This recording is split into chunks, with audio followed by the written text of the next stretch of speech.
Buenas tardes y bienvenidos a nuestro Congreso Internacional Online de Glucógenos. Esta tarde tendremos con nosotros a la doctora Magali Reyes Apodaca, especialista en nutrición clínica pediátrica del Hospital, lo voy a leer para no equivocarme, Infantil de México, Federico Gómez. Bienvenida, doctora. La doctora Magali además tiene un entrenamiento en la Universidad de Florida en el programa de enfermedades por depósitos de glucógeno. Y hoy nos va a hablar de los detalles tan importantes como la nutrición en glucogenosis. Bienvenida, doctora, y muchas gracias por adelantado. Muchas gracias, Marta, por la presentación. De igual forma, quiero agradecer a la Asociación Española de Enfermos de Glucogenosis por la invitación a esta ponencia, que está principalmente enfocada en que nosotros podamos justo destacar estos detalles tan importantes de la alimentación en glucogenosis. Como sabemos, actualmente la glucogenosis, el único tratamiento disponible para todos, es la parte nutricional. Entonces, el punto de esta plática es justo que ustedes como papás o como pacientes se lleven a casa qué es lo que más tenemos que cuidar en relación a la nutrición en glucogenosis. ¿Cuáles van a ser los objetivos de la charla? Para empezar, no tengo ningún conflicto de interés con esta plática. Y siguiendo con los objetivos de esta presentación, es que ustedes, empezando porque conozcan los diferentes tipos de hidratos de carbono. A veces es difícil distinguir entre los hidratos de carbono dependiendo de lo que nos estén indicando nuestros médicos o nuestra nutrióloga. Asimismo, también nos va a permitir el que nosotros conozcamos los diferentes tipos de hidratos de carbono, me va a permitir que yo identifique cuáles son los alimentos que no puede comer el paciente o que no puedo comer yo como paciente. Al mismo tiempo, en conjunto con estos dos objetivos, vamos a aprender a elegir las mejores opciones de alimento, conociendo cuáles son los hidratos de carbono, cuando identifiquemos los diferentes tipos de alimentos restringidos, y esto me va a permitir que yo pueda adaptar la comida fuera de casa. A veces cuesta mucho trabajo que los pacientes piensen que no tienen como otras opciones y quisiera que se llevaran a casa como este aprendizaje del día a día. Antes de continuar, sí es muy importante que ustedes tengan muy identificado que el monitoreo de la glucosa es esencial para realizar cualquier modificación en la dieta. Aunado a esto, también es esencial que nosotros identifiquemos específicamente o el paciente aprenda a identificar cuáles son estos signos y síntomas que va a presentar el paciente cuando tiene una baja de glucosa.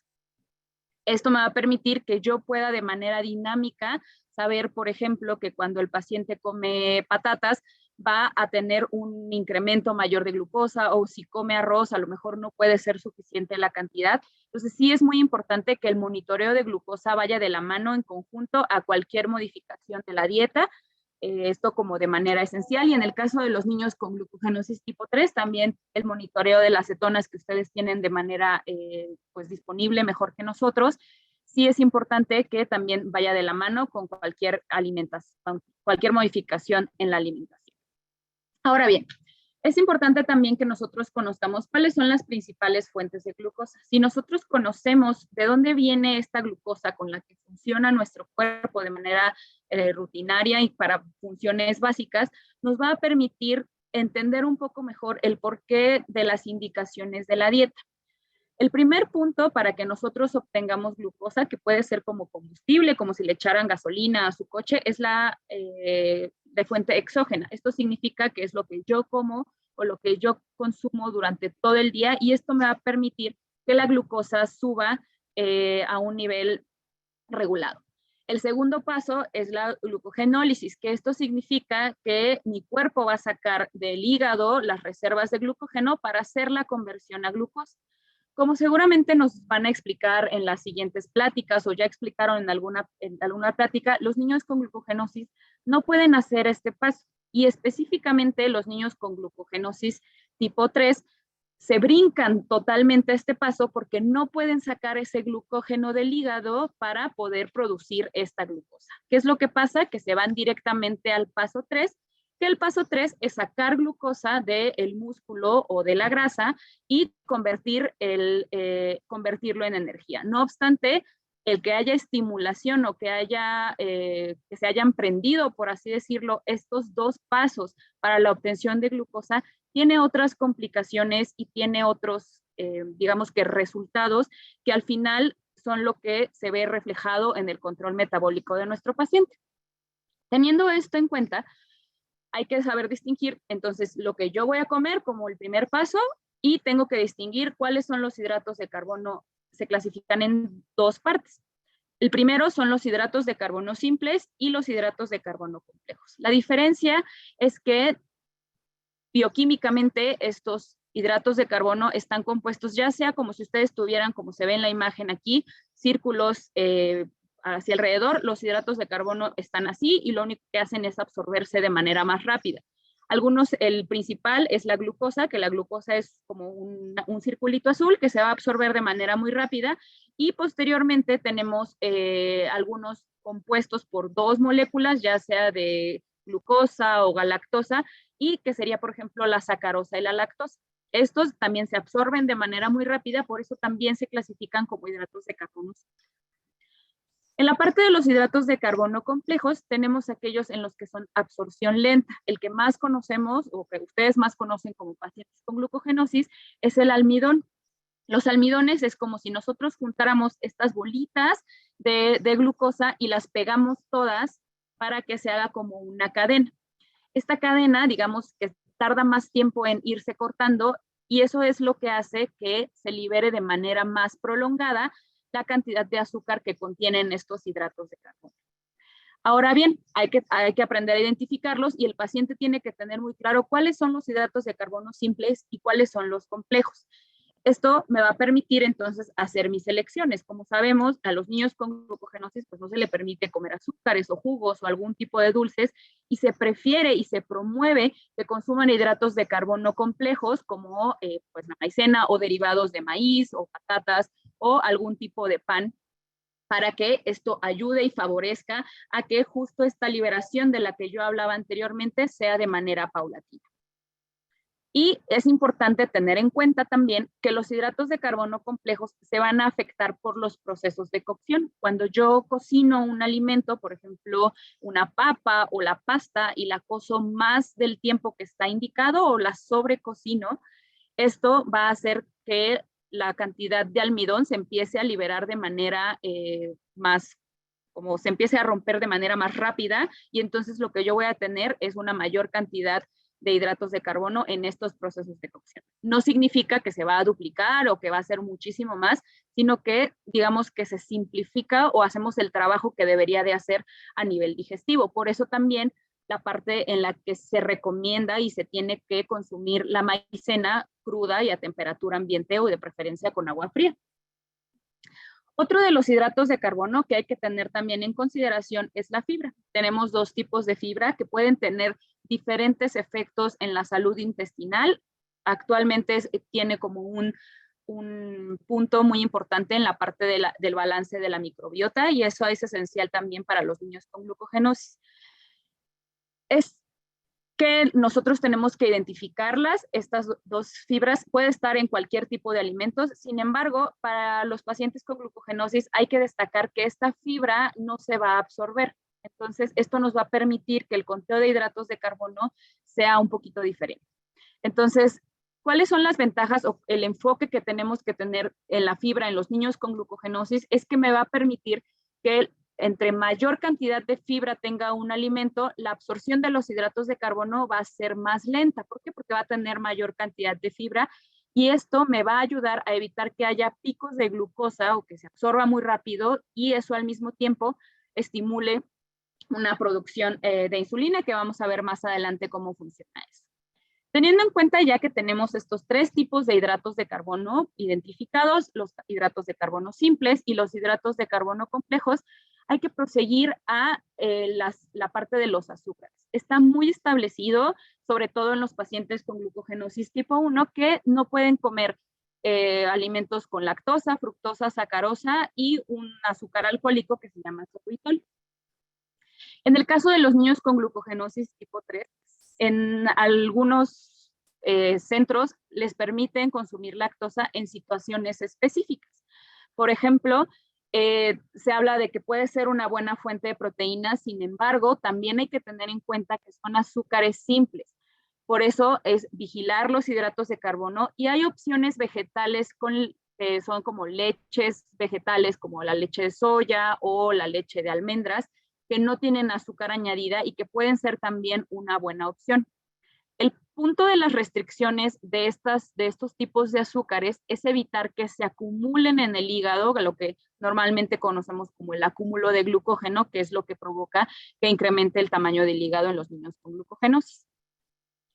En el caso de las frutas, hay que tener en cuenta que también las frutas tienen una muy alta cantidad de azúcar en una porción o en una cantidad muy pequeña en comparación con otros hidratos de carbono. El punto de que se eviten y se restrinjan, sobre todo en los niños con glucogenosis tipo 3, es favorecer la ingesta de hidratos de carbono complejos. Ahorita vamos a ver un ejemplo de qué me va a dar mayor saciedad o qué me va a dar una mejor nutrición, si un pedacito de fruta o una cantidad de, por ejemplo, arroz o de avena, que va a favorecer que haya una absorción un poquito más lenta. Y al mismo tiempo también buscamos que haya una disminución en el acúmulo de glucógeno. El punto del tratamiento en la glucogenosis, en los niños con glucogenosis tipo 1, es justo evitar que haya hipoglucemias, y en el caso de los niños con glucogenosis tipo 3, también es importante que no haya hipoglucemias, pero también es justo evitar que haya esa acumulación de glucógeno y que el hígado vaya creciendo. Teniendo esta parte que normalmente la nutrióloga Katy del equipo del Dr. Weinstein nos ayudó a hacer como justo esta lista de alimentos permitidos y alimentos no permitidos. La recomendación es que si ustedes van a ir al supermercado a comprar alimentos, puedan reconocer cuáles son algunos de estos azúcares que a lo mejor ustedes pueden leer en los ingredientes y que pueden comprar esos alimentos, ¿no? Cualquier otro tipo de azúcares que esté en los ingredientes, pues es preferible que no se consuma, y en dado caso de que a lo mejor sea el único alimento que tenemos disponible, entonces podemos hacer como un ajuste que vamos a ver más adelante, cómo es esa cantidad que podría ser que se pueda consumir.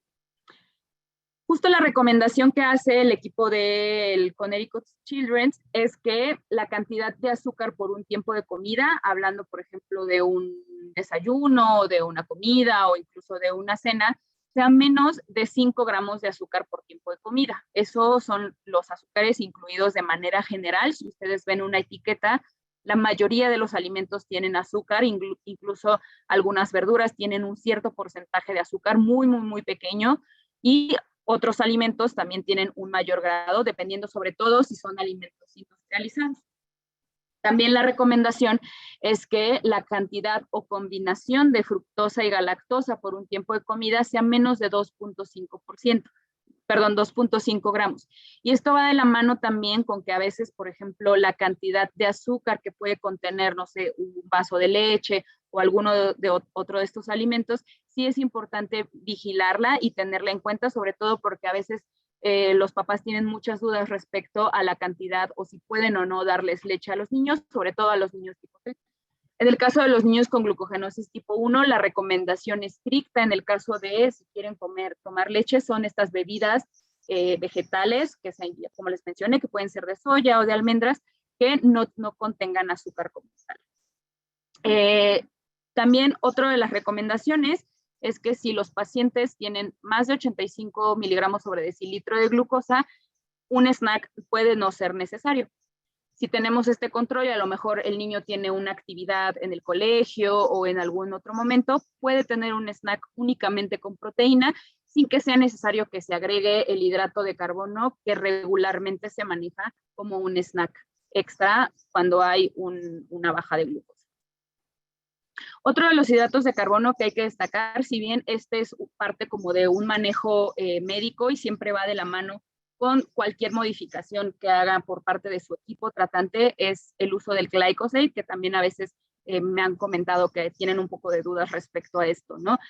Su uso se tiene que hacer estrictamente bajo vigilancia médica y siempre con niveles de glucosa o cetonas también en los niños con glucogenosis cetósica.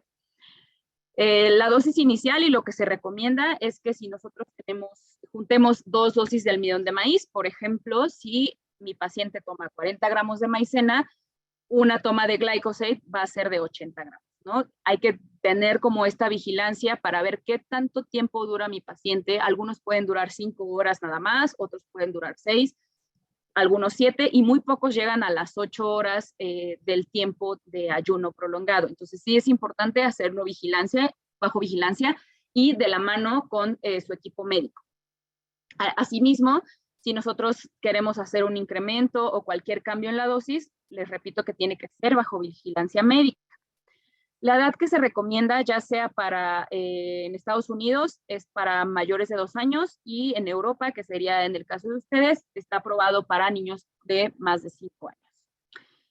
Otros almidones existentes, había ahí por ahí una duda de qué pasaría si en esta cuestión de la pandemia no pudiéramos tener acceso a la maicena. ¿Qué otros almidones habría? Los que pueden tener más efectividad, puede ser, por ejemplo, el almidón de tapioca, pero tiene un menor porcentaje de hidratos de carbono. Es un almidón que no es tan comercial como el almidón de maíz, y hay que tener en cuenta que si nosotros optamos por usar o que se tenga el acceso a este almidón de tapioca, se tiene que incrementar la cantidad de almidón porque no tiene el mismo porcentaje de hidratos de carbono que el que tiene la maicena. Otro de los almidones que se podría utilizar es la harina de cazaba. Esta es como un tubérculo que es específico de Brasil y que se hizo un estudio respecto a la cantidad de almidón que también podía proveer, y tiene más o menos un 88%. De estas opciones, la mejor sigue siendo el almidón de maíz por la relación que puede tener y la tasa de absorción que tiene para los niños con glucogenosis. Sí es importante también que tengan en cuenta que tanto la maicena como algún otro tipo de almidón va a cambiar dependiendo de la marca. Por eso siempre es mucha la insistencia de que continúen con la misma marca de maicena que están utilizando para evitar justo estas variaciones, que también pueden afectar el control metabólico. Asimismo, la recomendación es que verifiquen los ingredientes en la etiqueta y también siempre estar viendo que sean los mismos o que no haya algún cambio en el etiquetado, porque a veces la propia industria hace cambios y no notifica específicamente al consumidor. Ya que tengo toda esta información, ¿cómo voy a hacer la elección de mis alimentos? Ya sé cuáles son los tipos de hidratos de carbono, ya sé qué azúcares puede o no puede comer mi paciente o yo como paciente. ¿Qué es lo que tengo que hacer? Bueno, primero, siempre hay que respetar la cantidad de azúcar que está recomendada, estos 5 gramos por tiempo de comida o 2.5 gramos entre fructosa y galactosa, y elegir y siempre favorecer a que haya hidratos de carbono complejos. Estos son los que siempre van a ser la primera opción, y sobre todo aquellos que aportan más fibra. A veces en los alimentos que nosotros preparamos en casa es difícil saber qué cantidad de fibra tiene, porque pues dependiendo de la cantidad que tengan en forma cruda o si yo los cocino, va a ir cambiando el tipo de fibra, la cantidad de fibra que va a tener ese alimento. Entonces, nada más siempre tener identificados aquellos que puedan tener un poco más aporte de fibra. Y sobre todo, y muy importante, la lectura de las etiquetas, y que ustedes como papás o como pacientes siempre se adecúen a cuando van a probar un alimento nuevo, leer la etiqueta, ver los ingredientes y ver la cantidad de hidratos de carbono que tiene. Esto les va a permitir hacer un cambio muy grande respecto a las elecciones de los alimentos que hacen. Asimismo, si tenemos niños muy pequeños, sí es importante siempre enseñarles y explicarles el proceso de la alimentación. A veces únicamente lo que hacen muchos de los pacientes es que solamente le dicen no puedes comer esto, no puedes hacer esto, pero hay que tener en cuenta que la glucogenosis es una enfermedad crónica, que el niño tiene que saber por qué no puede comer esas cosas, él tiene que saber cómo medir sus alimentos y tiene que saber el porqué de su proceso de alimentación, que es la base de su tratamiento. Entonces, ¿qué vamos a hacer? Yo tengo una etiqueta, voy al súper y bueno, ya me dijo la nutrióloga que tengo que leer la etiqueta e identificar qué cantidades de alimentos nosotros podemos tener en este producto, ¿no? Este ejemplo, ¿cuál va a ser el primer paso? Pues bueno, identificar los ingredientes del producto. Esto sería pues como nosotros agarramos y buscamos los ingredientes, vemos si puede o no puede consumir ese alimento. El segundo punto es identificar la información por porción o por cada 100 gramos. De acuerdo a lo que yo busqué en España, normalmente etiquetan por cada 100 gramos y algunas veces por porción. Entonces, sí es importante que ustedes tengan en cuenta cómo está la información que ustedes van a identificar.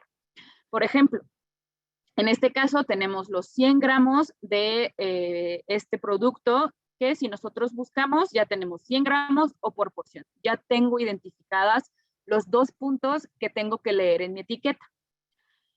El siguiente paso va a ser buscar los hidratos de carbono, ya sea que tenga azúcares añadidos o fibra alimentaria. Entonces lo voy a ubicar en este cuadrito que está marcado. Tengo ahí hidratos de carbono, tengo los azúcares y tengo la fibra alimentaria.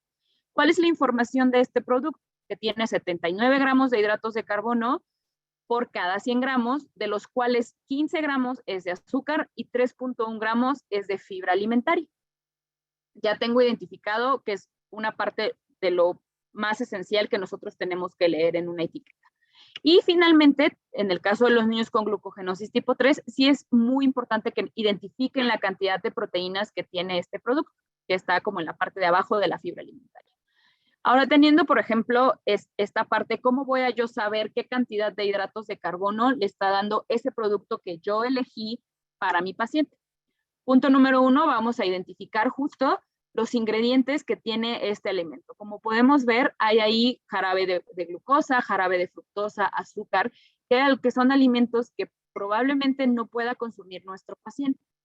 ¿Qué es lo que tengo que hacer? Buscar cómo puedo yo adaptar este alimento a la alimentación de mi hijo o para mí como paciente. Identificamos también que este paquetito, todo el bote, tiene 350 gramos de todo el producto, ¿no? Teniendo en cuenta eso, ya identifiqué los ingredientes que a lo mejor no puede consumir, que en este caso sería o el jarabe de glucosa, sí podría, pero el jarabe de fructosa y el otro tipo de azúcar hay que tener mucha precaución. Tengo ya aquí otra vez nuevamente mi información nutricional. Identifico, punto número 2, identificar los hidratos de carbono del producto. Cada 100 gramos va a tener 62 gramos de hidratos de carbono, 10 gramos de azúcar y por ración tiene 9 gramos de hidratos de carbono y 1.5 gramos de azúcar. De acuerdo a lo que ya vimos anteriormente, podría decirse que el paciente podría consumir una ración de 15 gramos porque respeta la cantidad de azúcar que está permitida o recomendada y tiene un aporte de hidratos de carbono bastante bueno, que podría acercarse a los 10 gramos de hidratos de carbono, si lo complementamos a lo mejor con una verdura o con otro tipo de alimentos. Por ejemplo, si yo tengo una indicación de 15 gramos de hidratos de carbono, lo único que hay que hacer es una regla de 3 o hacer una multiplicación, ¿no? 15 gramos de producto me dan 15 gramos de hidratos de carbono y voy sacando como el promedio de azúcar para ver la cantidad que tiene cada uno de los productos. Esto va a depender justo de la indicación que les dé su nutrióloga o su médico de la cantidad de hidratos de carbono que puede consumir el paciente. De manera regular, siempre están entre 10 y 15 gramos de hidratos de carbono. En algunos casos pueden llegar a un poco más, pero eso sí es específico y de control de su equipo tratante. Y ya, si vemos viendo, tenemos aquí estos 3 ejemplos. Si me dijeron que puede comer 15 gramos de hidratos de carbono, ¿qué cantidad de producto le tengo que dar? Si me dijeron que tiene 10 gramos de hidratos de carbono como indicación, ¿qué cantidad de producto le puedo dar? Y así sucesivamente para que nosotros respetemos la cantidad de hidratos de carbono que tengo indicados. Ya pasé por esa parte, ahora voy a ver qué otras cosas o qué otras opciones tengo. Normalmente, tanto en Estados Unidos y nosotros tratamos de adaptar un poco las guías de alimentos que tenemos en Estados Unidos. Si ustedes tienen algunas guías de alimentos que puedan permitirles ver la cantidad de hidratos de carbono o almidón que tienen los alimentos, eso les va a servir mucho para que ustedes tengan en cuenta qué cantidad de hidratos de carbono tiene cada alimento. Conforme van practicando y conforme van teniendo pues justo esta medición de los alimentos, es mucho más fácil para ustedes identificar cuando una porción de garbanzos me da 10 gramos de hidratos de carbono o cuando una porción de arroz me da la cantidad de hidratos de carbono que tengo indicados, ¿no? Entonces, sí es importante que ustedes tengan en cuenta los principales alimentos que comen como pacientes o que comen de manera regular sus hijos, para que sepan la porción que tiene que ir marcada. Como les repito, normalmente siempre es entre 10 y 15 gramos de hidratos de carbono. En este ejemplo, por ejemplo, de los garbanzos, 100 gramos tiene 27 gramos de hidratos de carbono. ¿Qué es lo que tendríamos que hacer? Reducir eso hasta hacer que la cantidad que yo le voy a dar a mi paciente tenga 15 gramos de hidratos de carbono. Lo mismo con el arroz integral o cocido. Si nosotros utilizamos arroz blanco, hay que tener en cuenta que probablemente tenga una menor cantidad de fibra y eso también forma parte del conteo de hidratos de carbono. Otro ejemplo igual de alimentos o los copos de cornflakes, la cantidad de hidratos de carbono, y esto, si ustedes identifican, por ejemplo aquí, 30 gramos de cornflakes me da 25 gramos de hidratos de carbono comparados con los 100 gramos de las lentejas cocidas. Aquí justo es hacer ese balance. ¿Qué me va a nutrir más o qué cantidad de hidratos de carbono que tengo permitidos me va a dar una mayor cantidad de saciedad para mi paciente?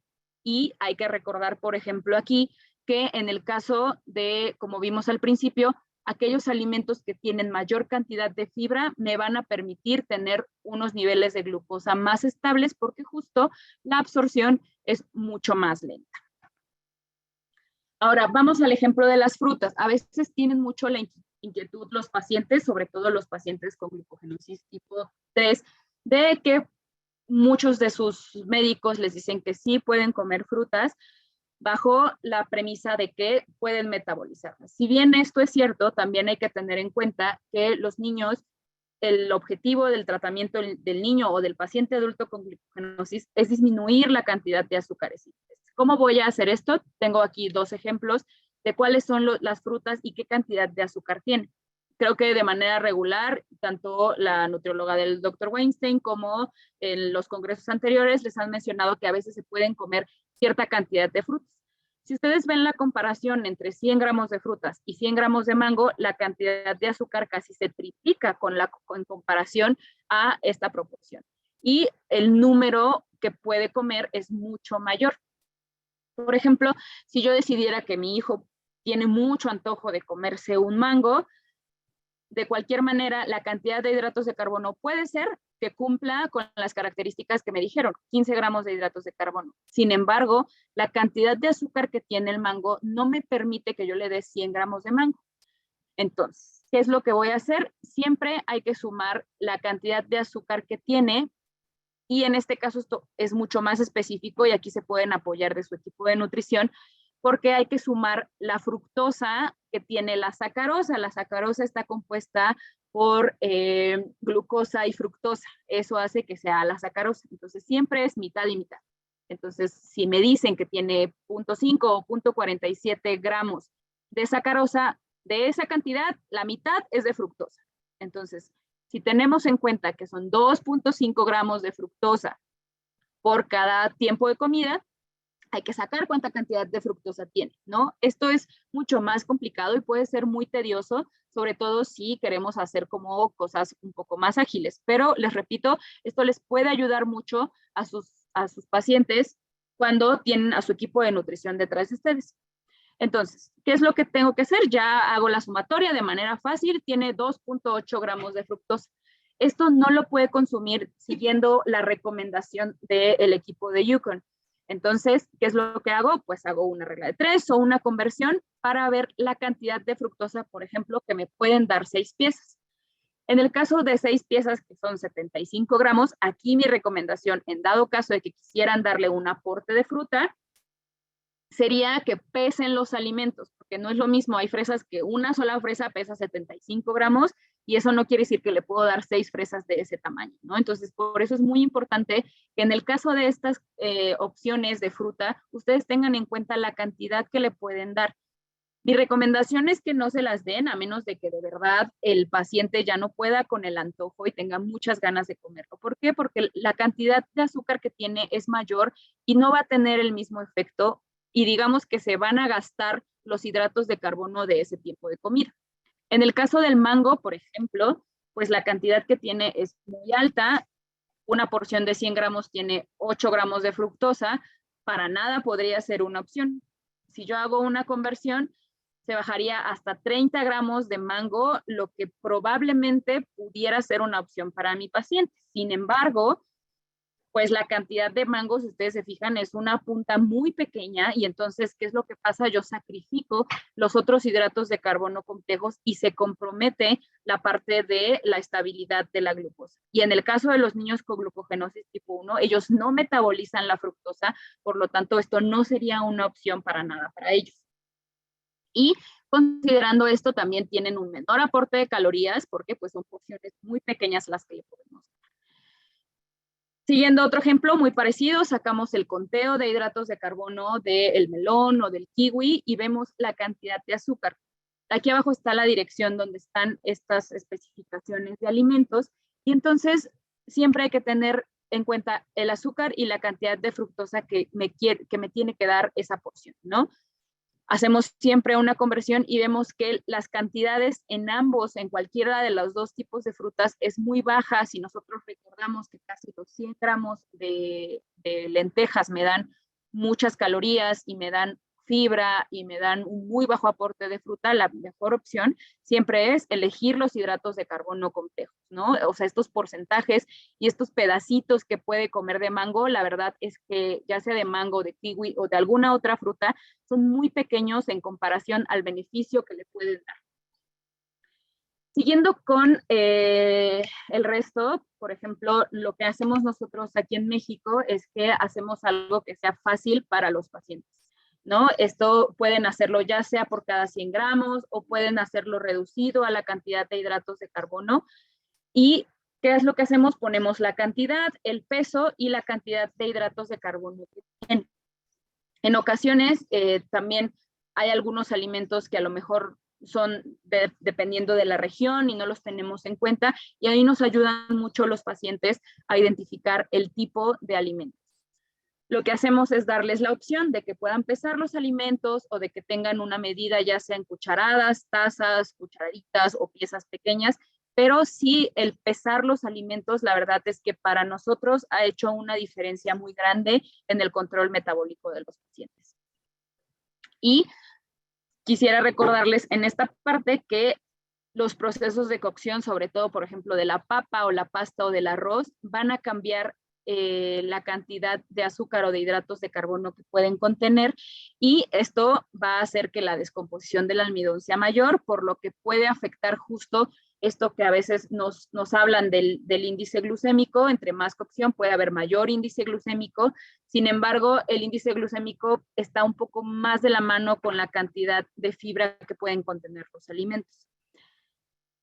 Aquí tenemos otro ejemplo de etiquetas y entonces seguimos con el conteo de hidratos de carbono. ¿Qué es lo importante de esta etiqueta? Que a veces o recientemente hablaban de que hay algo que se llama net carbs o el neto de hidratos de carbono, que sugieren que puedes, como les mencioné al principio, como la fibra no se absorbe, sugiere que puedas extraer la cantidad de fibra de tu conteo de hidratos de carbono y entonces ver cuál es el total de los hidratos de carbono. Por ejemplo, en este caso, tenemos que justo esta paciente tiene 17 gramos de hidratos de carbono, esa cantidad de producto. Tiene 2 gramos de azúcar, que si regresamos a lo que ya hemos comentado, puede entrar dentro de lo que pudiera consumir mi paciente. Eso está bien.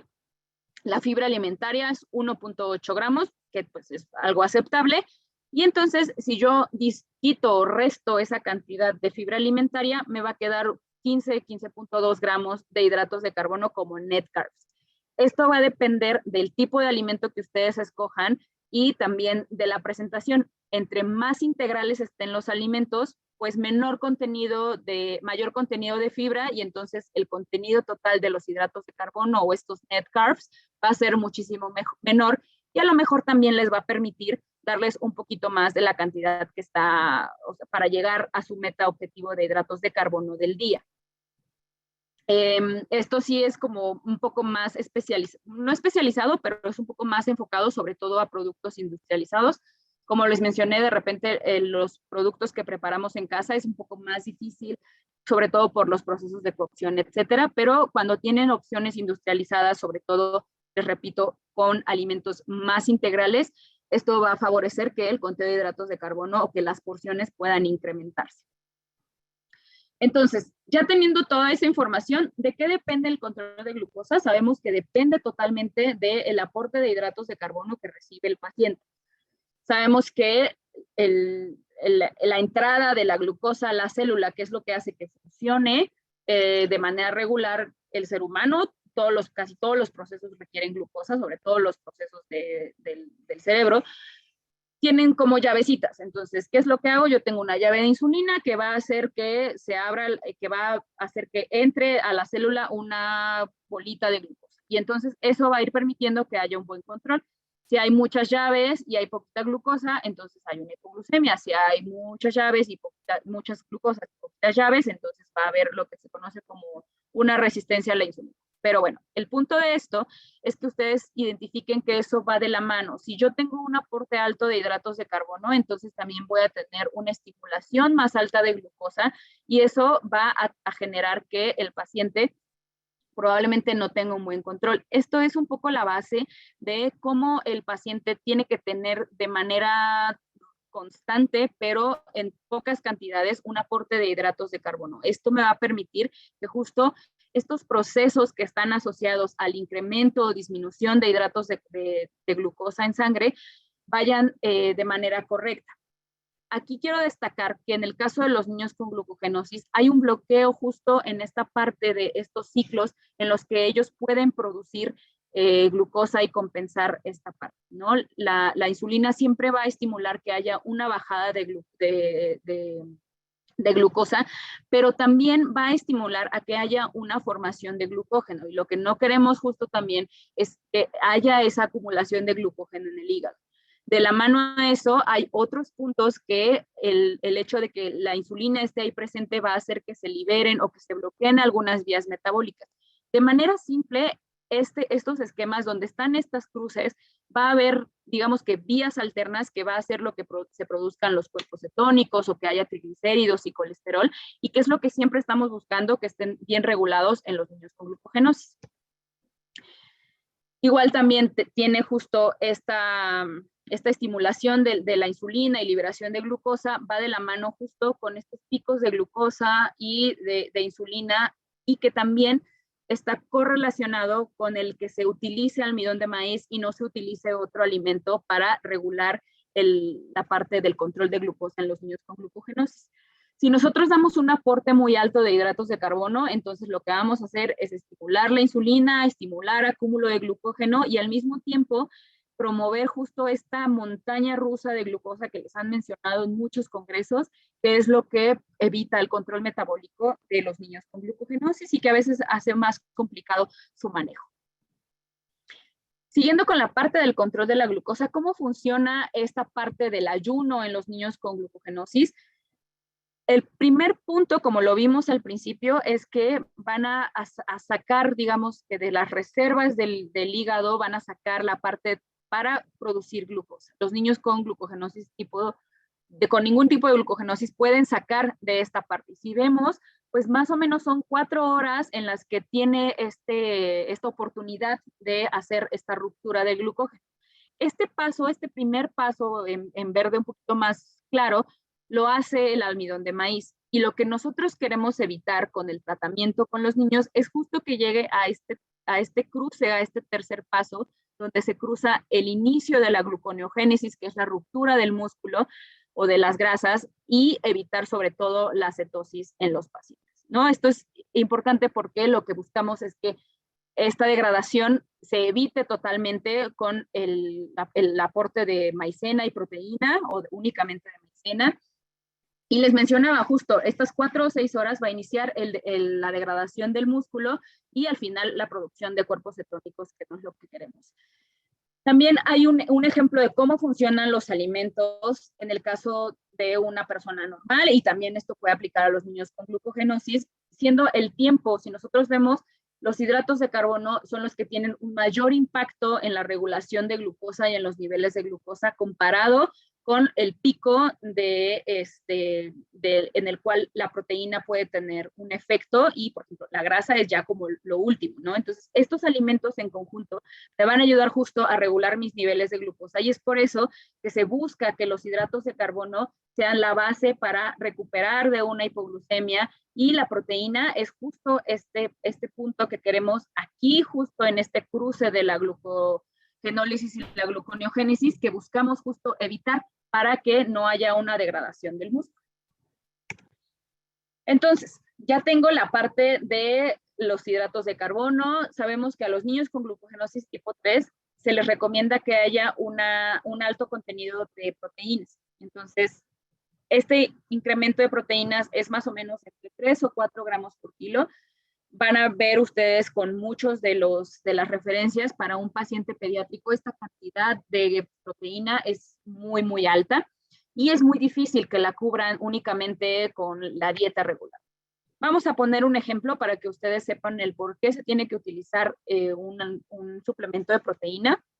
Si tenemos una paciente de 35 kilos, más o menos tratando de que cubra su requerimiento, va a tener entre 105 y 140 gramos de hidratos de carbono. Esto es como 450 gramos de carne, aves o pescado, o hasta 600 gramos si queremos llegar a lo más alto. ¿Esto qué es? Que tiene que comer una cantidad muy alta de carne en el transcurso del día, lo cual a veces es muy difícil dependiendo de la saciedad del paciente y la capacidad gástrica no les da para comerse toda esa cantidad de proteínas. Esto va de la mano con que va a haber un incremento en las calorías, va a haber un mayor aporte de grasas saturadas y una cantidad de fibra nula. ¿Por qué? Porque casi todo el aporte de la comida va a ser por medio de estas carnes, porque va a ser imposible a veces que consuman otro tipo de alimentos por justo el incremento en el volumen que ellos están consumiendo. Ahora, ya teniendo en cuenta todo esto, ¿cómo yo voy a hacer mis adaptaciones de la dieta fuera de casa? No sabemos que de repente en el colegio o en las convivencias que hay en el colegio o actividades sociales como un picnic, una salida con amigos, incluso pues ir al cine o tener citas ya adolescentes, fiestas de cumpleaños, esto también evita que ellos puedan tener como una adaptación. Aquí igual se me corrió, sabemos que tenemos la parte de los suplementos de proteína que ustedes conocen de manera rutinaria, hay que identificar el que tiene una mejor, con el que responde mejor nuestro paciente, el que mejor se adapte, el que tenga una menor, pues un menor rechazo justo para asegurar este aporte de proteínas. Regresando un poquito a la parte de las adaptaciones de la dieta fuera de la casa, lo que vamos a hacer es, por ejemplo, estos ejemplos que me hicieron favor de llegarme de un ejemplo de un colegio. Si yo quiero adaptar la cantidad de hidratos de carbono que consume mi paciente, que eso es lo primero. La cantidad de proteínas a veces es muchísimo más fácil de cubrir en una comida fuera de casa, pero el punto de esta charla es justo cómo voy a adaptar los hidratos de carbono de la alimentación que tengo, ¿no? Entonces, por ejemplo, tengo el 1 de julio, que fue la fecha que yo escogí. ¿Qué es lo primero que tengo que hacer? Definitivamente eliminar la fruta, porque como vimos es una cantidad muy alta de azúcar y una pieza completa es imposible que un paciente con glucogenosis se la coma. La otra viene que dice yogur. ¿Qué es lo que yo tengo que hacer? Conocer el tipo de yogur, qué marca es, o si tiene azúcar añadida, o si contiene fruta, o si la presentación que tiene está permitida dentro de las recomendaciones que tiene.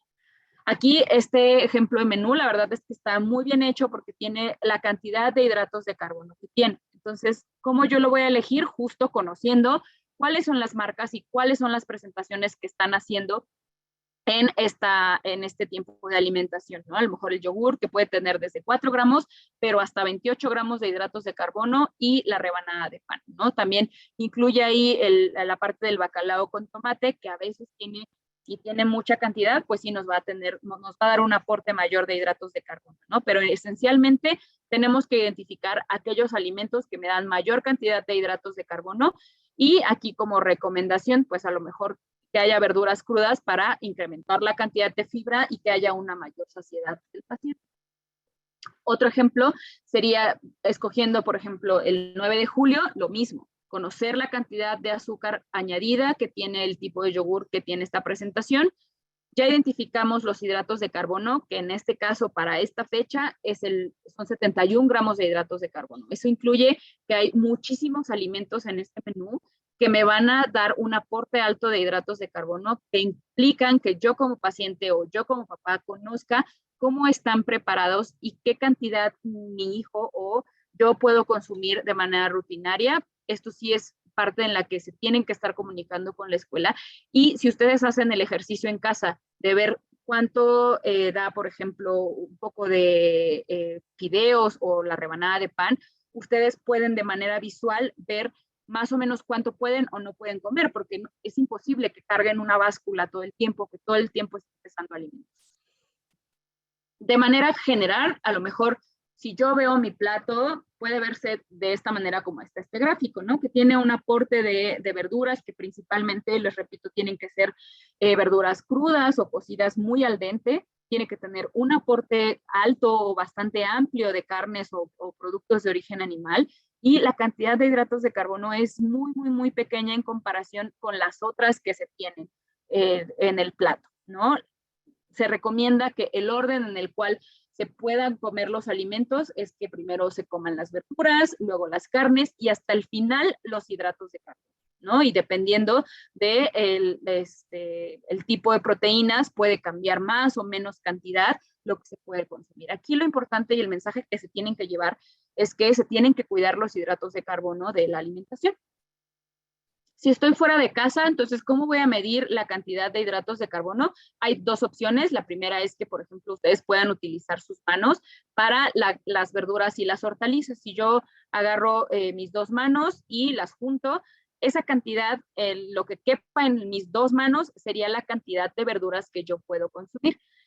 Hay que tener especial cuidado con aquellas verduras starchy o aquellas verduras que contienen almidón, como el haba, la patata, la remolacha y los guisantes y zanahoria, porque si yo me como dos manos de ese tipo de verduras, puede ser que esté consumiendo un poquito más de hidratos de carbono de lo que está especificado.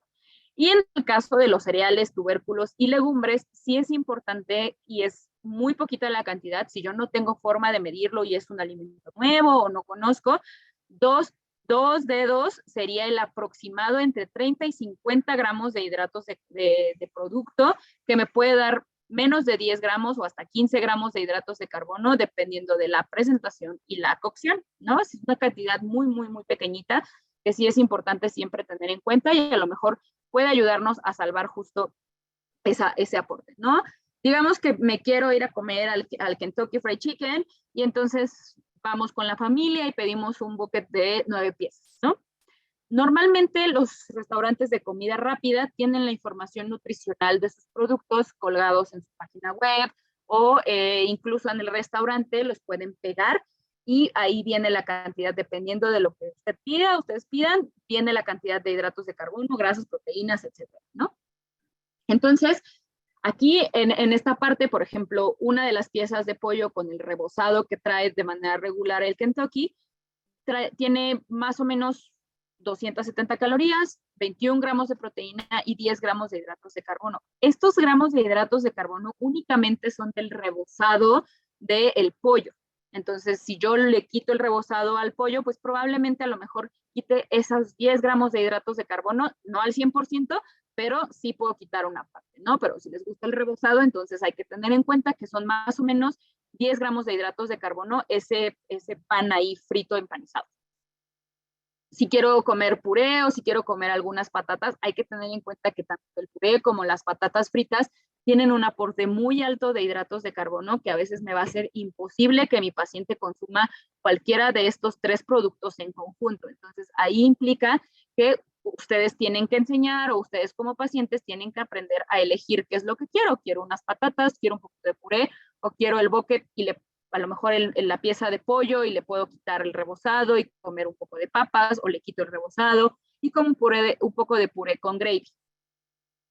Y finalmente, bueno, en conclusión a esta parte de la alimentación y estos detalles que fuimos trabajando a lo largo de la charla, es que el monitoreo, como les dije al principio, es esencial y va a permitir individualizar al paciente. Los pacientes cada uno, aunque tengan el mismo tipo de glucogenosis, no responden de la misma forma ni al estrés, ni a la maicena, ni a los hidratos de carbono. Entonces, el que ustedes conozcan o se conozcan como pacientes, sí es muy importante para que se pueda individualizar el tratamiento. La lectura de etiquetas es esencial tanto para los cuidadores como al paciente, y esto va a hacer una diferencia en el control metabólico cuando ustedes ven y adaptan la cantidad de hidratos de carbono que tiene cualquier alimento nuevo. Asimismo, justo la educación del paciente respecto al conteo de hidratos de carbono, si lo hacemos de una manera más fácil, este es un proceso muy, muy largo. Nosotros aquí en el hospital iniciamos con este conteo de hidratos de carbono desde 2017, e incluso algunos pacientes que llevan estos 4 años viendo el conteo de hidratos de carbono, aún se les dificulta entender cómo es este conteo. Pero es muy importante porque de verdad hace la diferencia en el tratamiento de los niños. Y bueno, eso sería todo. Estoy aquí abierta. Creo que hay algunas preguntas que Marta me envió que a lo mejor no se contestaron, que podemos retomar en este momento. Pues doctora, si le parece, bueno, he clasificado las preguntas, hay como 2 grandes bloques, ¿no? Protagonistas de todas las preguntas. Uno está como muy centrado en dieta cetogénica, consumo de grasas y demás. Hay preguntas acerca de estudios que sugieren que una dieta cetogénica puede ser muy, muy beneficiosa para nuestros pacientes. Tenemos también preguntas en nuestra pestaña. Por favor, todas las preguntas a través de la pestaña de preguntas y respuestas, que así es más fácil. Sobre médicos que no le dan importancia al tema de los cuerpos cetónicos en sangre mientras que los niveles de glucosa estén bien. Y también tenemos alguna pregunta sobre el aceite de coco, porque parece ser que hay estudios que dicen que es muy beneficioso para nosotros también. Okay. Preguntas va por ahí y después seguimos con el resto. Las que vayan surgiendo. Sí, claro. Sí, uno de los puntos importantes que me gustaría dejarles es que la dieta cetogénica no está indicada para los niños con glucogenosis. Hay algunos estudios que pueden sugerir, pero estos estudios están enfocados únicamente en pacientes que ya tienen esta complicación a nivel cardíaco, que es como la cardiomegalia o esta cardiomiopatía. Y que es importante que lo que ellos buscan es justo reducir la cantidad de glucógeno que hay a nivel cardíaco. Pero estos estudios son reportes de caso de 1 o 2 pacientes que probablemente ya tienen esa complicación desde muy pequeños, pero no significa que con eso ellos van a tener un control metabólico, porque incluso en esos estudios los niños continúan con CPK elevada o incluso con aminotransferasas, o los triglicéridos también continúan de manera sin un control específico, ¿no? Lo que siempre se ha buscado en los niños con glucogenosis con la dieta es que tengan el control metabólico que podemos tener tú, Marta, que puedo tener yo con mi alimentación de manera normal, ¿no? Y otra de las cosas que seguramente Ulrich va a recalcar en su ponencia es que la dieta cetogénica puede tener un efecto en el crecimiento y en la salud ósea de los niños. No es lo mismo tratar de implementar una dieta cetogénica en un paciente con glucogenosis adulto que en un niño con glucogenosis. Los niños con glucogenosis, la glucosa es esencial para la regulación del crecimiento. Si no hay una buena regulación o si no hay un aporte de glucosa importante en el cuerpo, las hormonas se regulan, las hormonas de crecimiento principalmente van de la mano con esta regulación de glucosa. Entonces, someter a un paciente a una dieta cetogénica implica que puede haber un riesgo y un sacrificio en su crecimiento sin un efecto real, ¿no? Esta intervención del conteo de hidratos de carbono, del aporte alto de la proteína, va de la mano con que se ha identificado, o que en este caso que es la dieta del equipo del Dr. Weinstein, que se identificó que los niños crecen bien, que tienen un buen control metabólico y que eso es lo que se busca en un niño con glucogenosis, ¿no? A lo mejor en un adulto se puede hacer una consideración, pero bajo circunstancias específicas. Y en el caso de algunos niños que pueden tener dietas cetogénicas, son otro tipo de errores innatos en los que está demostrado, son niños que tienen crisis convulsivas de difícil control, que tienen otro fundamento bioquímico para responder a la dieta cetogénica, ¿no? Y la dieta cetogénica que a veces están implementando algunos especialistas de salud es una reducción de hidratos de carbono. No hacen una vigilancia real de una cetosis, y esta relación o proporción de 3:1 o 4:1, que es lo que se maneja en dieta cetogénica, no es ese seguimiento, únicamente es quitarle hidratos de carbono y dejarle proteínas y grasas a libre demanda, y eso no es una buena implementación de una dieta cetogénica. Respecto a qué me faltó contestar, Marta. El aceite de coco, los estudios pioneros que hay ahora sobre el aceite de coco y sus beneficios. Realmente no hay un beneficio del aceite de coco como tal. O sea, las anormalidades bioquímicas que tienen los niños con glucogenosis están directamente asociadas a estas alteraciones de los ciclos metabólicos que ellos van teniendo. Entonces, no es necesario que haya una suplementación de grasa, o que el hecho de que se consuma otro alimento diferente, otro tipo de grasa diferente, va a hacer una diferencia en el control metabólico. En realidad, lo que hace la diferencia es el conteo de hidratos de carbono, una buena dosis de almidón de maíz y la suplementación adecuada de proteínas en, pues, momentos específicos, ¿no? Muy bien. Pues, por ahí había una pregunta respecto a que había como ideas de alimentos sin hidratos de carbono, solo proteicos que suban glucosa rápidamente. Como vimos en la gráfica, la verdad es que la proteína no sube de una manera tan rápida la glucosa, por lo que siempre cualquier rescate o cualquier baja de glucosa se tiene que tratar esencialmente con alimentos, y posteriormente hacer la vigilancia de que vaya subiendo la glucosa y darle el almidón de maíz y su toma de almidón de maíz y proteína como corresponde en el siguiente tiempo. Realmente sé que a veces es preocupante porque el mensaje que hemos dado de manera constante es que los hidratos de carbono se acumulan en el hígado, ¿no? Y que probablemente pueda ser la base de la preocupación y el buscar, ¿no?, opciones sin hidratos de carbono. Pero el punto del tratamiento con glucogenosis es que justo se controlen y se cuenten y haya la menor estimulación posible de esta alta de glucosa y de este ciclo que hace que se acumule la parte del glucógeno. También muy importante porque por ahí algunas inquietudes de que algunas nutriólogas o algunos de sus equipos médicos les han sugerido que junten las tomas y que entonces ya se tomen, no sé, una toma para 6 horas, ¿no? El tratamiento no funciona de esa manera porque el cuerpo o los ciclos metabólicos no funcionan de esa manera, ¿no? No hay una sobrecarga del estómago, o no hay una sobrecarga, o no se va a hacer hígado graso, porque también por ahí me llegó una duda de que están diciendo que el que coman de manera frecuente puede provocar que les dé hígado graso. O sea, no da como bajo ese mecanismo. Entonces, sí es importante ir de la mano, ¿no?, con cómo funciona el ciclo metabólico, y que en glucogenosis es muy diferente a otras enfermedades. Pues al respecto teníamos también otra preguntita, sobre los alimentos líquidos versus los alimentos sólidos, o sea, un batido proteico frente a un alimento proteico, si el que sea sólido o sea líquido influye también en cuánto tiempo me va a aguantar la glucemia. Por aquí también podríamos canalizar otra pregunta sobre carnes o pescados, si se aguantan peor unos que otros, también un poco en función de la composición de ese alimento, de la fibra que contiene ese alimento. Ya. Por aquí vamos.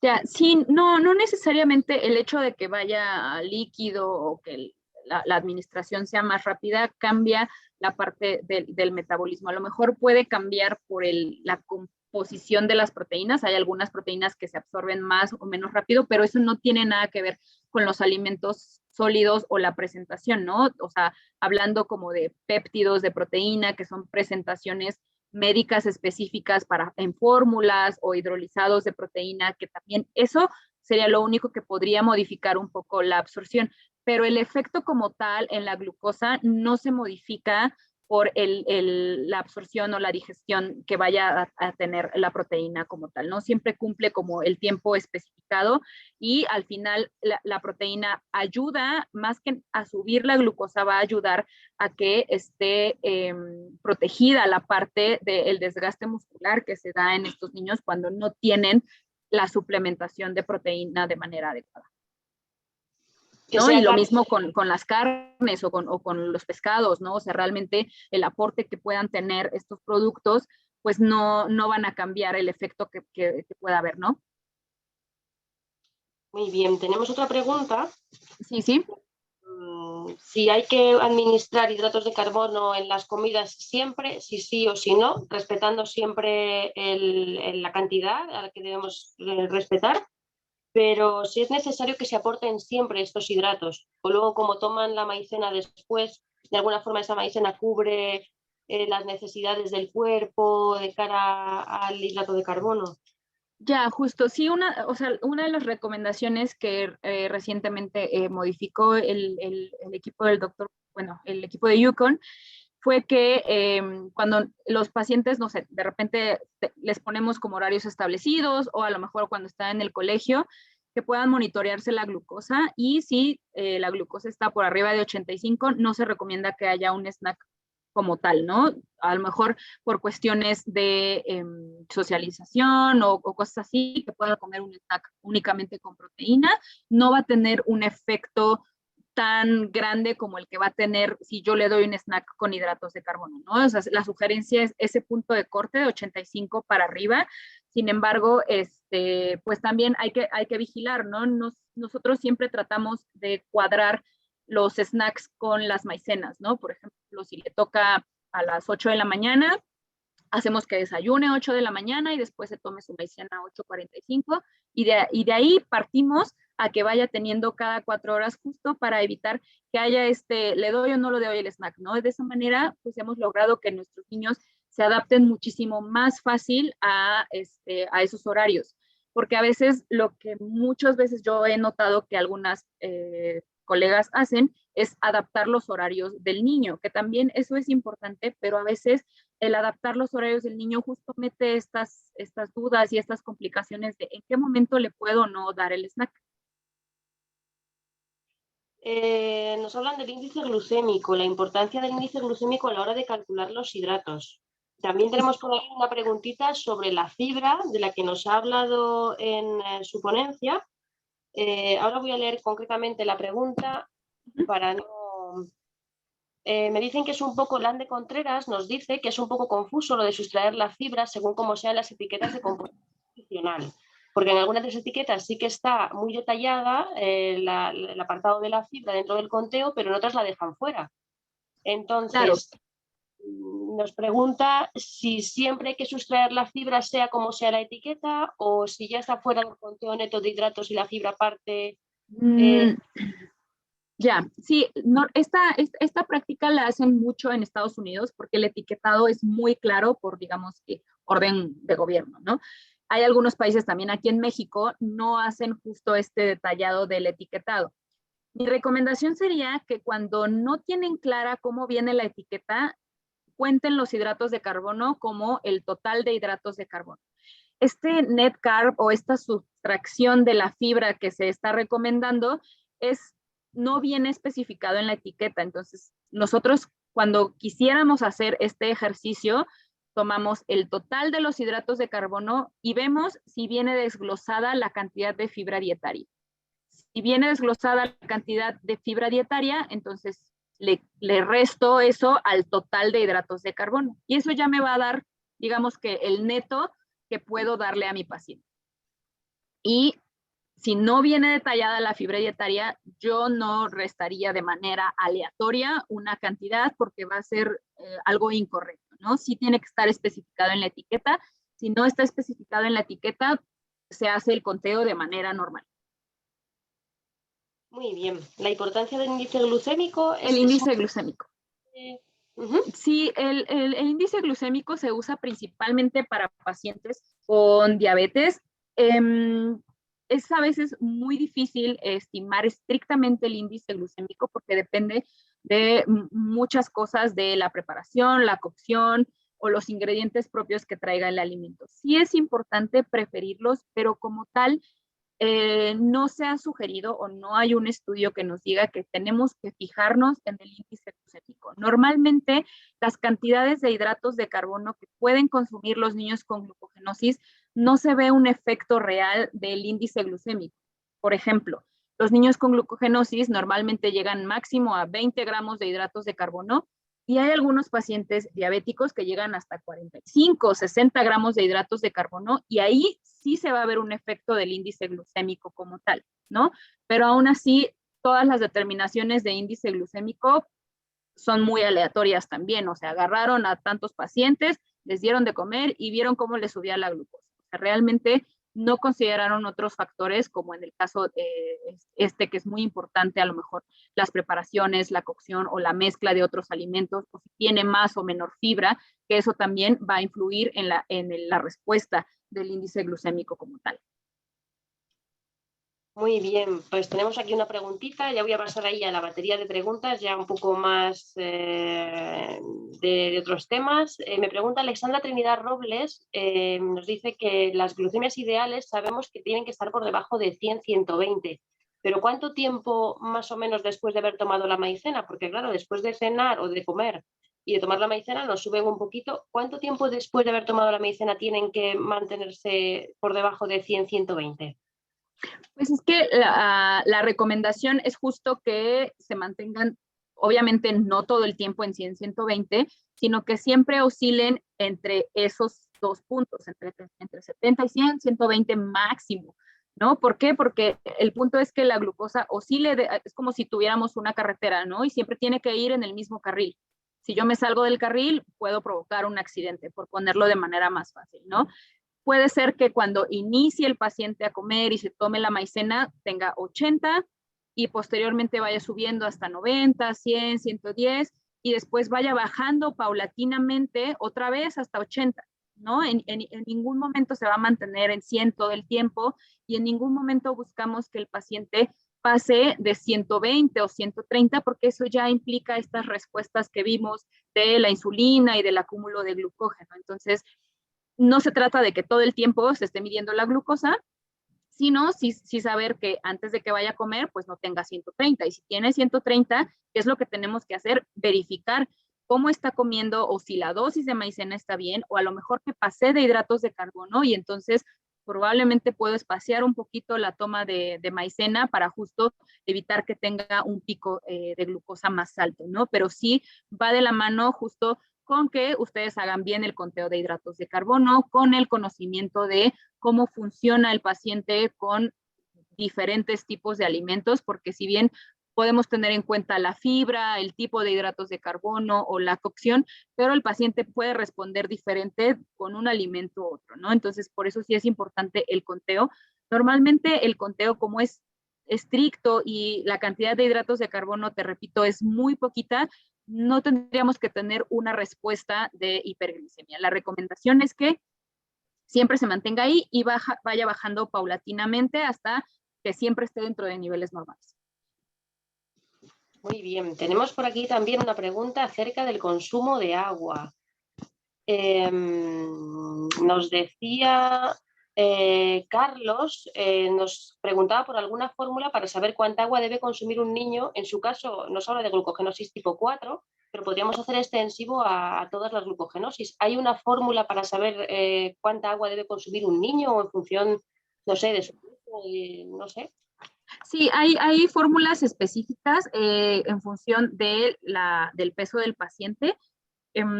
Igual y te las puedo hacer como llegar. Esto normalmente nos ayuda mucho la parte médica en decir qué cantidad. Normalmente varía dependiendo de la edad y el peso del paciente. Entonces, sí, ahí nos puede apoyar mucho, ya sea tu nutricionista o algún médico que te diga qué cantidad tiene que consumir. Normalmente algunos lo ponen en los más chiquitos, va de 100 mililitros por kilo hasta una cantidad más grande dependiendo de la superficie corporal del paciente, pero sí tendría que ser como algo específico de acuerdo al peso, ¿no? Dependiendo, normalmente ya adolescentes y adultos ya es de 1,5 litros hasta 2 litros y medio, como de manera regular, y en los niños más pequeños, o sea, menores de 10 kilos, sí es un conteo específico porque puede ir desde 100 mililitros por kilo, eso sería, digamos que en un niño de 10 kilos, 1 litro, 4 vasos, hasta un poquito más, ¿no? Dependiendo del peso del paciente, y ahí sí es como una indicación un poco más de la mano con una nutricionista o con un médico. ¿En ese agua se incluye, doctora, el agua que utilizamos para preparar las tomas o ese agua es aparte del agua que utilizamos para las tomas? Normalmente yo lo cuento dentro del agua que utilizan para las tomas, ¿no? Porque a veces utilizan entre 30 o hasta 60 mililitros y son 6, 7 tomas al día. Entonces ya es medio litro de agua, que la verdad es que no es nada despreciable. Entonces yo lo considero dentro de la cantidad de agua que ellos toman con la maicena, porque a veces se toman la maicena y le pueden echar más agua para quitar los residuos que queden en el vaso, ¿no? Entonces se tiene que contar, si no los vamos a sobrehidratar y la verdad es que no tiene como sentido hacer esas modificaciones. Fenomenal. Pues Pilar nos pregunta sobre la alimentación en la glucogenosis de tipo 9. Nos dice que ya, claro, considera que siguiendo la alimentación que lleva tipo 3, que es como un poquito más estricto, todo va perfecto, pero pregunta si la tipo 9 permite cierta variación al ser diferente, como fideos de harina de garbanzo o harina de lenteja en vez de harina de maíz. ¿Qué se pueden permitir, si ellos pueden permitirse alguna licencia más que el tipo 3? Sí, ellos normalmente a lo mejor pueden comer un poquito más de hidratos de carbono y dependiendo del control, a veces pueden tener menos tomas, sobre todo los que ya son, no sé, mayores de 10 años, pueden tener incluso nada más 3 tomas de almidón de maíz y con eso ir bastante, bastante bien, ¿no? Entonces, parte de la flexibilidad de la glucogenosis tipo 9 es que puede tener menor cantidad de tomas y eso va a permitir que durante el día le pueda dar un poquito más de hidratos de carbono, ¿no? Algunos de nuestros pacientes pueden tener hasta 20 gramos de hidratos de carbono, pero lo que sí es muy importante es que ahí sí las comidas tienen que ser frecuentes, o sea, no puedo dejarlo que esté en ayuno más de 6 horas porque entonces tengo que meter una dosis de maicena, ¿no? Y la parte de los fideos o de otros alimentos, justo teniendo siempre en cuenta la cantidad de hidratos de carbono que le toca en ese tiempo de comida, puedo adaptarla, ¿no? Realmente no hay como una restricción como tal de el que no pueda comer ciertos alimentos,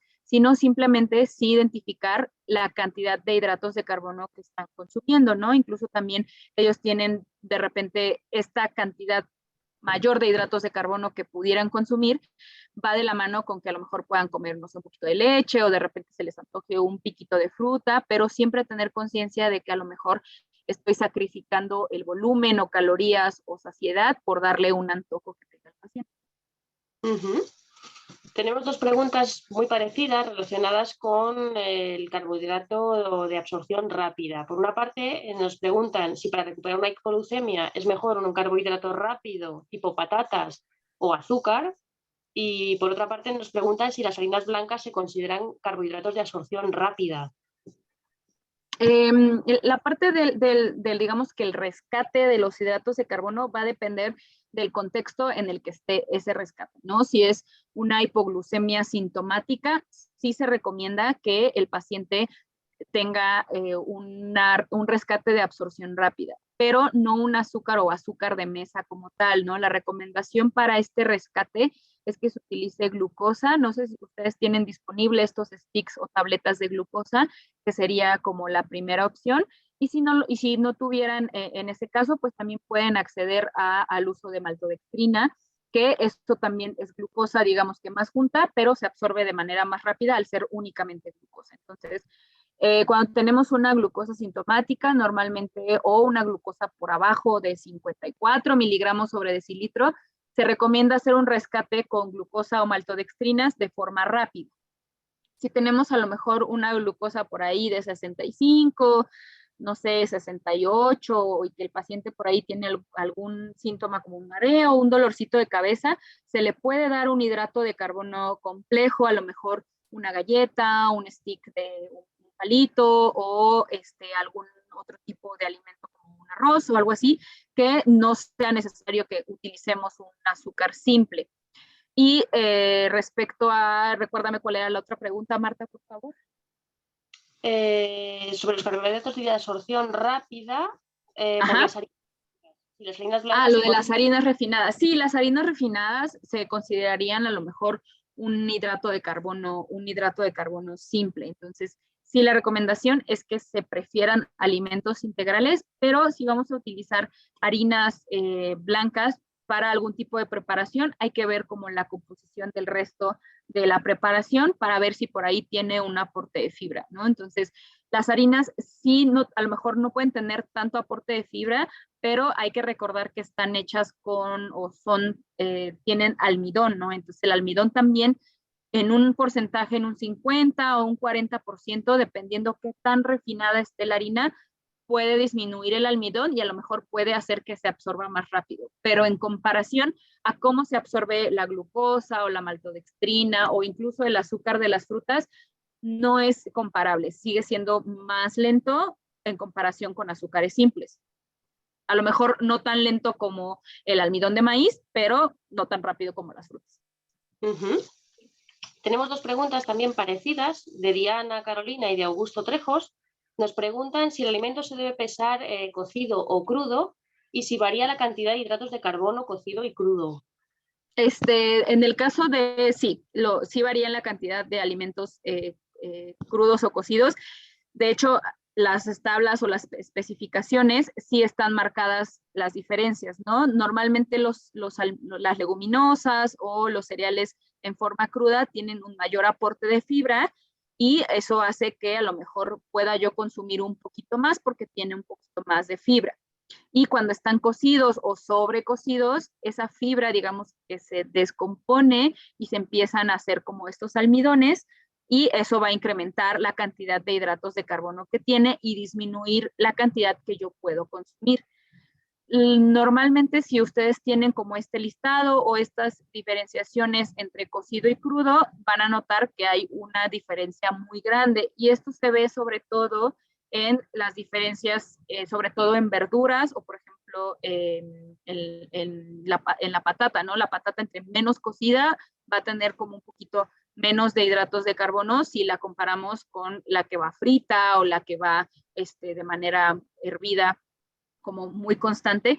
Y las verduras crudas, pues bueno, van a favorecer que la cáscara y la fibra que viene dentro de la verdura, pues se mantenga lo más estable posible y se recomienda que tenga de preferencia que las verduras estén crujientes si las vamos a cocer o que se coman crudas en forma de ensalada justo para favorecer el aporte de fibra alto en la dieta.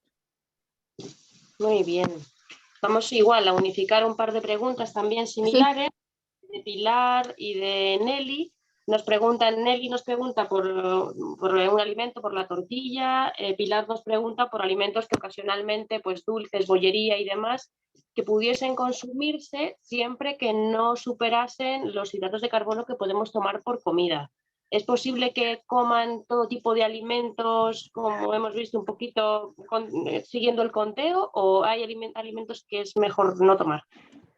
Realmente yo recomendaría que la cantidad de azúcares que tiene una porción muy pequeña de algún tipo de confitería es muy alta. La verdad es que en este caso, si tienen como mucho antojo de algún pastel o de algún tipo de confitería, ya actualmente hay muchas opciones de estos keto-friendly alimentos o postres. No significa que van a hacer una dieta keto, pero los alimentos keto o los postres keto están hechos con diferentes tipos de harinas o harina de almendras que permite que la cantidad de hidratos de carbono sea muy baja y que no tenga azúcares. Entonces, esa sería la mejor opción que ellos pueden consumir y si quieren hacer alguna preparación de algún tipo de confitería, pueden hacerlo así o utilizar algún edulcorante como Splenda o Stevia para endulzar esta parte. Pero un dulce o un postre o confitería como el que comemos de manera regular no sería recomendable, sobre todo porque es una cantidad muy pequeña y cubriría los hidratos de carbono que le tocan en ese tiempo de comida. Y aunado a esto va a hacer que haya estos picos de glucosa porque la absorción va a ser mucho más rápida, ¿no? Siempre lo que se busca es que haya una absorción lenta de los hidratos de carbono que come y la mejor opción que tenemos, te repito, es para que utilicen alimentos keto. Incluso hay algunos chocolates que están endulzados con azúcares alcohólicos que tienen 2 gramos de hidratos de carbono y el azúcar es otro tipo de los azúcares permitidos y entonces eso a veces ayuda a los pacientes a que se les quite ese antojo de comerse un chocolate o de comer algún tipo de dulce diferente. Al respecto un poco del orden de los alimentos, nos dice Cleo si existe algún orden que nos pueda ayudar a que esta absorción no sea tan rápida, un orden en el plato, digamos, a la hora de comerme la cena o la comida, ¿qué debo tomar primero o entre medias para que esa absorción sea mejor? Sí, igual comentaba cuando vimos el esquema del plato que idealmente se tiene que empezar por las verduras, luego por las carnes y hasta el final los hidratos de carbono. Entonces, eso sería como el orden y la mejor opción, sobre todo si de repente nuestro paciente tiene como mucha hambre o mucha saciedad o no tiene mucha saciedad.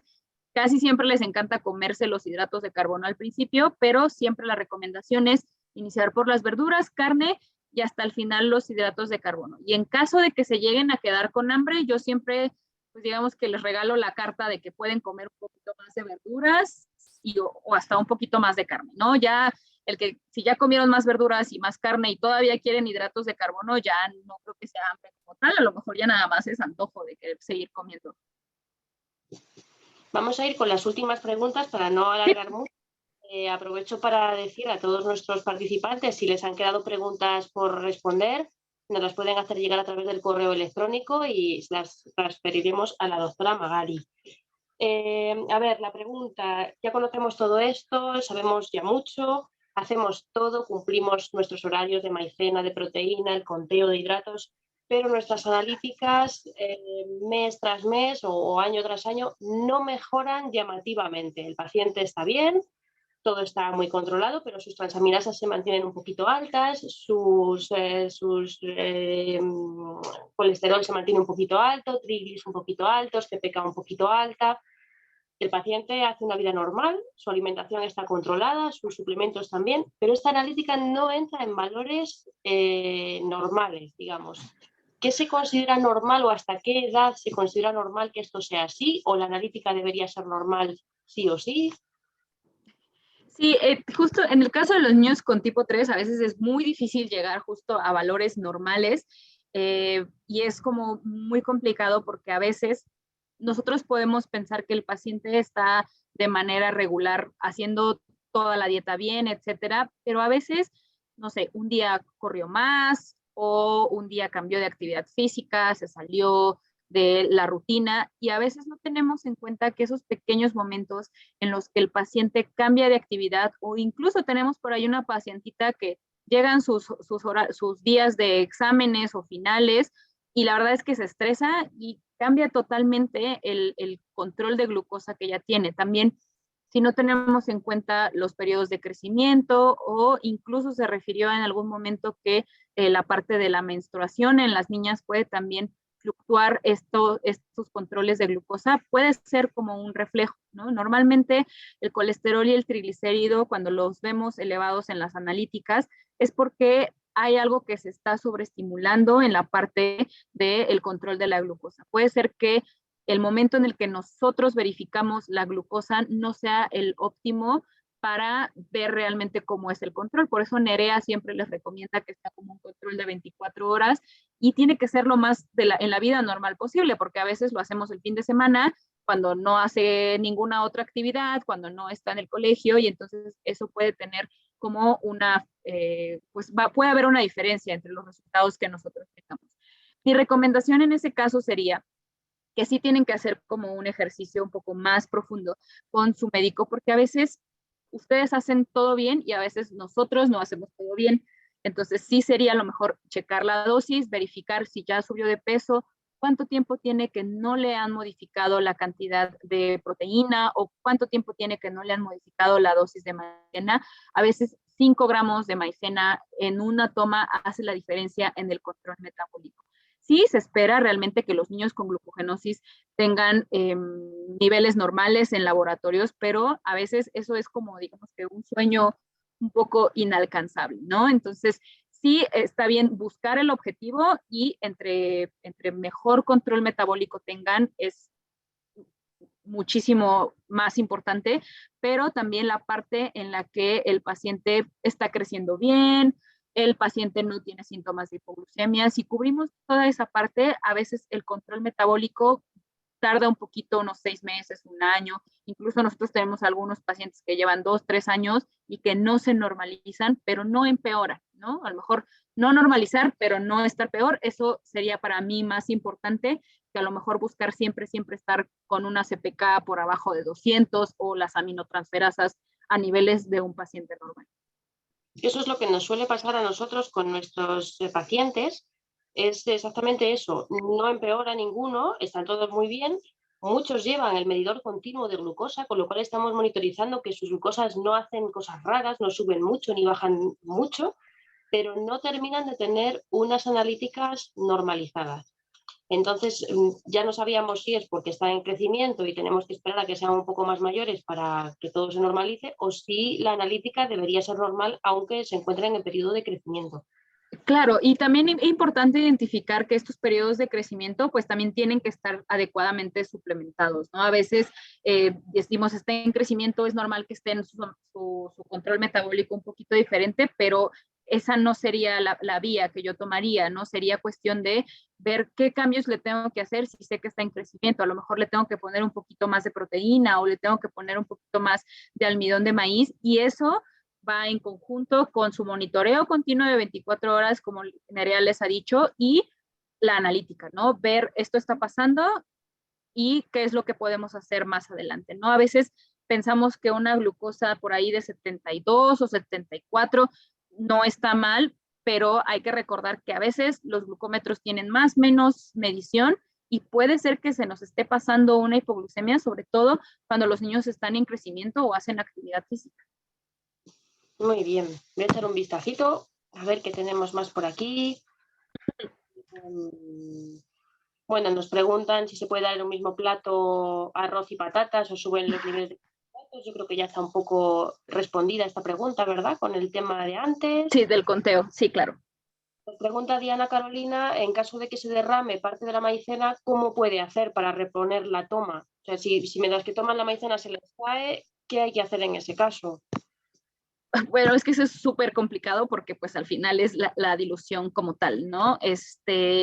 Yo lo que en ese caso recomendaría quizá es pues más o menos ver qué tanto cantidad, si se cayó la mitad o un poco más, y a lo mejor verificar en 2 o 3 horas cómo están los niveles de glucosa y si hay algo que esté como fuera de lo que se considera normal, a lo mejor poderle dar algo extra, pero así de manera aleatoria se me cayó un poco, la verdad es que es muy difícil estimar cómo lo puedes reponer como tal, ¿no? Nos preguntan bueno, sobre el tema de la fibra alimentaria, pero creo que también lo respondimos antes. Y bueno, pues aquí más o menos está todo. Bueno, nos preguntan cada cuánto tiempo se deben hacer controles de laboratorio y ecografías, pero imagino que esto será en cada país será distinto o hay una indicación, doctora, que nos pueda hacer. Perdón, se me cortó un poquito el audio, discúlpame. Sí, que cada cuánto tiempo se recomienda, nos preguntaban, el monitoreo de ecografías y radiografías y ese tipo de pruebas analíticas. Ya, eso yo creo que Ulrich lo puede contestar mejor por esta parte médica como tal. Las guías de recomendación dicen que 1 año, pero eso es específico de la parte de la parte clínica de su médico y del seguimiento que vaya teniendo. Muy bien, pues doctora, no nos queda más que agradecerle enormemente su disposición con nosotros, con la Asociación Española de Enfermos de Glucogenosis, que siempre está usted disponible y respondiendo todas nuestras consultas. Nos dan las gracias pues desde muchos puntos del mundo, desde México, Perú, Rusia, España, por supuesto, un montón de países. Aquí entra una última pregunta sobre Claro. el limón, doctora Magali, otro como el aceite de coco, ¿no? El limón, si se recomienda para el ácido úrico, cuánto se debería consumir al día. Bueno, pues No estas es, cosas. ya no está especificado como tal para ácido úrico, pero no hay como ninguna contraindicación para que coman limón al libre demanda si quieren. Lo único es que no lo mezclen con el almidón de maíz, o sea, que no se hagan un agua de limón con el almidón de maíz, pero mientras no se cruce el almidón de maíz con el limón, pues se lo pueden echar a todo lo que quieran. Fenomenal por esta última respuesta. Muchísimas gracias, doctora. No, muchísimas gracias a ustedes por invitarme y también las dudas que no se contestaron, las preguntas igual las pueden hacer llegar al correo electrónico y yo con mucho gusto las puedo responder puntualmente una por una. Nos agradecen también, estamos aquí leyendo el chat desde la Asociación de la Flujucol en Colombia. Te digo que tenemos participantes de todos los países del mundo. Sí, qué gusto. Gracias por todo. Buenas tardes, hasta pronto. Gracias, hasta luego.